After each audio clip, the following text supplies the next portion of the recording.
1 Samuel 16 ayat yang pertama. Berfirmanlah Tuhan kepada Samuel, berapa lama lagi engkau berduka cita karena Saul? Jadi Saul ini sudah ditolak Tuhan menjadi raja karena dia nggak taat. Saya nggak lagi cerita tentang dongeng masa lalu. Saya lagi bercerita tentang firman Tuhan, dan saya ingin menjelaskan supaya kalian ngerti ketika firman Tuhan itu engkau dapatkan, engkau terima dalam hidupmu, engkau diubahkan. Kenapa Kak Andre bisa bilang itu? Itu terjadi sama hidup Kak Andre. Ketika firman, Kak Andre dengerin firman di gereja, nggak pernah dengerin ngobrol, nggak ada apa-apa dalam hidup Kak Andre, nggak ada apa-apa, nggak ada yang bisa dibanggain, nggak ada yang bisa merubah. Tapi ketika suatu saat Kak Andre mulai belajar dengerin firman Tuhan, firman itu yang ubahkan, sehingga jalan hidup saya yang harusnya hancur Tuhan gantikan. Lanjut ayat yang ke-7. Tetapi berfirmanlah Tuhan kepada Samuel, janganlah pandang parasnya atau perawakannya yang tinggi, sebab aku telah menolaknya.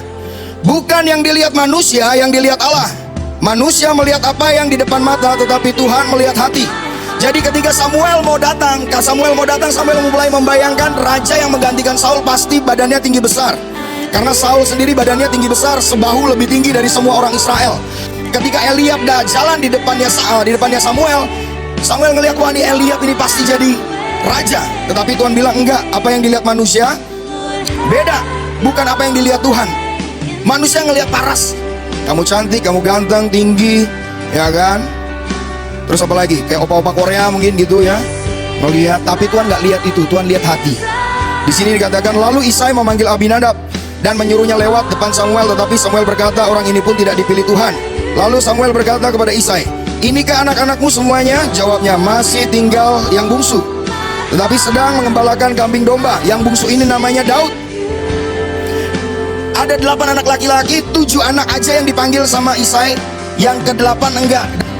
Terkadang dalam keluarga mungkin kita rasanya seperti itu. Tapi jangan takut, sekalipun kita nggak dianggap orang, mungkin keluarga bilang kita, ini pasti nggak berhasil kayak kakak-kakaknya, atau nggak berhasil seperti saudaranya yang lain, atau bahkan kita ngerasa sering dibanding-bandingkan. Kalian jangan kecil hati. Daud pun mengalami hal yang seperti itu. Dia dikucilkan, tapi Daud belajar setia. Daud mengembalakan domba cuma 2-3 ekor, nggak ratusan, nggak puluhan, 2-3 ekor, tapi dia setia. Kemarin minggu lalu bicara tentang 5 roti 2 ikan. Jadi dari hal yang kecil Tuhan sanggup adakan mujizat. Nah sekarang bicara tentang kehidupan yang mungkin orang lain nggak anggap kita seperti Daud, tapi Tuhan tahu. Orang lain nggak lihat nggak apa-apa, tapi Tuhan lihat kalian kok. Ya, mungkin kalian lihat teman-teman yang sekolah di sekolah yang bagus gitu ya, it's okay.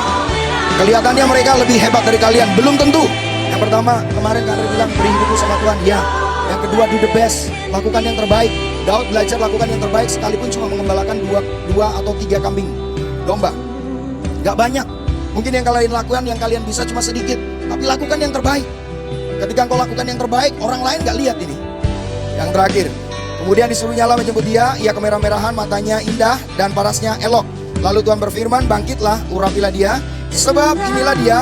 Samuel mengambil tabung tanduk yang berisi minyak itu, mengurapi Daud di tengah-tengah saudara-saudaranya. Lihat, di tengah-tengah saudara-saudaranya yang gagah, yang pintar, yang keren, justru Daud yang dipilih.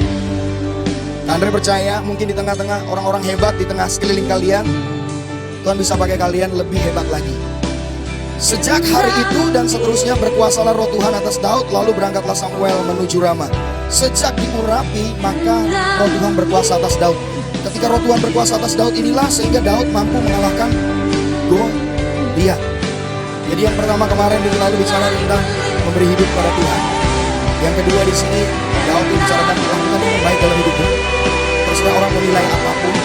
Ya, misalnya kamu suka nyanyi nih, tapi kamu nyanyi itu suaramu bagus. Dia lebih bagus kalau usah nyanyi nih.